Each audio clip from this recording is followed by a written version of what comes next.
네, 중국의 코로나19 상황 이번 주에도 조금씩은 나아지고 있습니다. 하지만 우리나라에서 감염자가 역유입되지 않을까 하는 우려에 한국인들에 대한 도를 넘은 격리 조치는 계속되고 있습니다.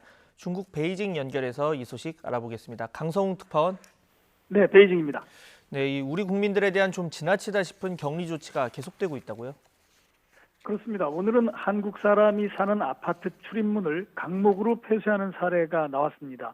후베이성과 인접한 안후이성의 성도인 허페이에서 발생한 일입니다. 지난 토요일에 한국에서 입국해서 자택에 귀가한 한 교민의 집을 아파트 주민들이 와서 출입문에 강목을 대고 못으로 박았습니다.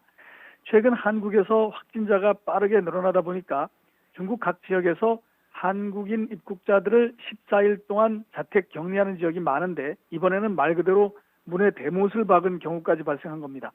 그리고 문 밖에는 입주민단체 사람들이 와서 교대로 24시간 감시를 하고 있다고 현지 우리 교민들은 전하고 있습니다.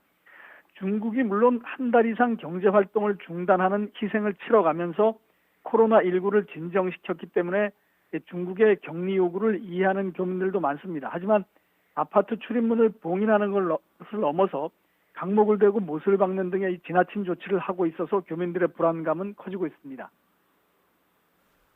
네, 이런 조치에 대해서 우리 대사관이나 또 영사관에서 중국 지방정부에 항의도 하고 또 협조도 요청하는 것으로 알고 있는데 진전은 없는 상황입니까? 네, 주중 한국 대사관과 각 지역 총영사관에서도 각 지방정부와의 협의를 통해서 개선을 계속 요구하고 있습니다. 때문에 한국과 일본에서 들어온 승객들을 공항에 내리자마자 일괄적으로 14일 동안 지정 숙소에 격리하는 이런 조치는 조금 완화가 되고 있습니다. 지정 숙소에 곧바로 격리하지 않고 코로나19 검사를 위해서 2, 3일 정도만 격리를 한다거나 또는 열이 나는 승객이 있는 경우에만 격리를 하는 방식 등으로 간소화하는 지역도 있습니다. 그런데 베이징을 포함한 중국 내 대부분의 지역들이 한국에서 들어오면 귀가를 한 뒤에 14일 동안 자택 격리를 하도록 하고 있습니다. 이것은 중국인들도 한국 또는 코로나19가 심한 외지에서 들어오면 마찬가지입니다. 그런데 일부 지역에서는 우리 교민의 귀가를 아예 막거나 혹은 귀가를 한 뒤에 아파트 출입문을 봉인 또는 폐쇄하는 사례가 계속 나오고 있습니다.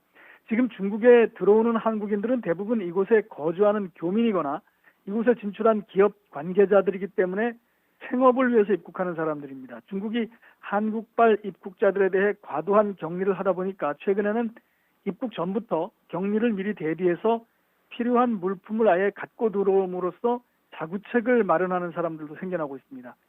지금까지 베이징에서 YTN 강성웅입니다.